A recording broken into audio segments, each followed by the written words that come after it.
You know that feeling when you snag a budget, portable screen on a flash sale, only to discover a washed-out picture, a wobbling stand, and a laggy connection that makes you wish you'd saved a few extra bucks?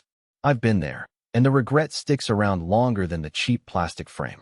That's why I spend a solid weekend reading forums, watching how-to videos, and scrolling through a mountain of user comments before I even thought about unboxing this 10.5-inch ALALB portable monitor. Link is in the description if you want to check the product details on Amazon. The hesitation that comes with any portable monitor purchase is real.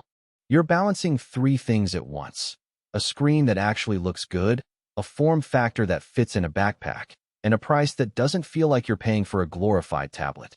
Add the risk of buying something that claims 2K resolution but delivers a dull, grainy image, and the decision gets even messier.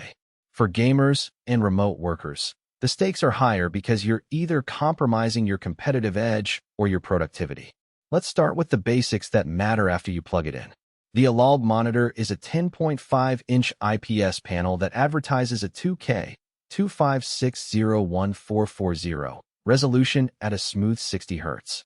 The first thing I noticed when I connected it to my laptop via a single USB-C cable was how clean the desktop looked. No fuzzy text, crisp icons, and colors that felt more like a desktop monitor than a cheap travel screen.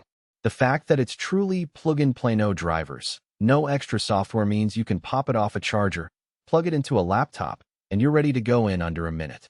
That simplicity is a lifesaver for anyone who travels frequently and doesn't want to waste time fiddling with display settings. One of the standout practical strengths is the upgraded smart cover and stand. The cover is made from a high-quality PU that feels sturdy, and it folds into a stand that can be angled from flat to a comfortable viewing tilt. I used it on a cramped airplane tray table for a quick video call, and the cover kept the screen upright without any wobble. The same setup worked at a coffee shop where I was coding. The monitor's thin bezel let me keep my laptop open and still see both screens side by side without the desk feeling crowded. The HDR support is another real-world perk.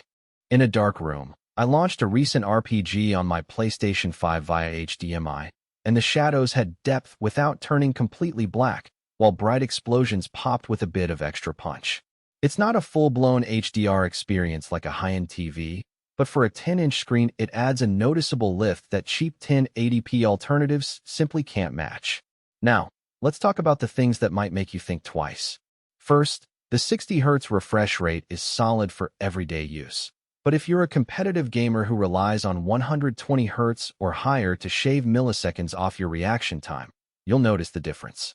The monitor does a decent job for casual or story-driven games, but fast-paced shooters will feel a touch less fluid than a dedicated high-refresh portable panel.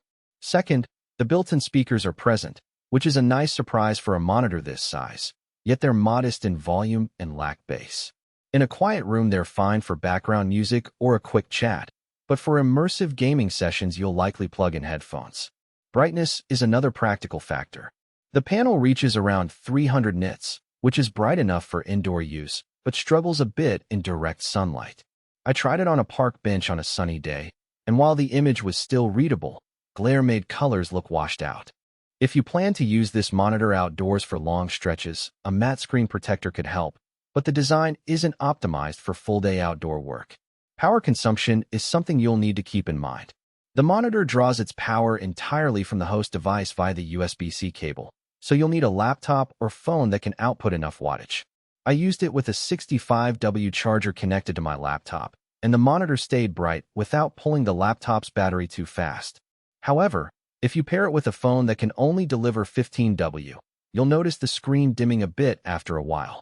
There's no built-in battery, so you'll always be dependent on the device you plug it into. Who should consider buying this monitor? If you're a digital nomad who needs a secondary screen for spreadsheets, presentations, or a quick code review, the slim size, lightweight, and easy USB-C hookup make it a perfect companion. Gamers who travel to LAN parties or want a dual-screen setup on a couch will appreciate the HDR boost and the ability to hook the monitor up to a console with HDMI. Content creators who do on-the-fly edits can use it as a reference monitor, and anyone who watches movies on a tablet will enjoy the larger, sharper canvas without carrying a bulky laptop. Who might want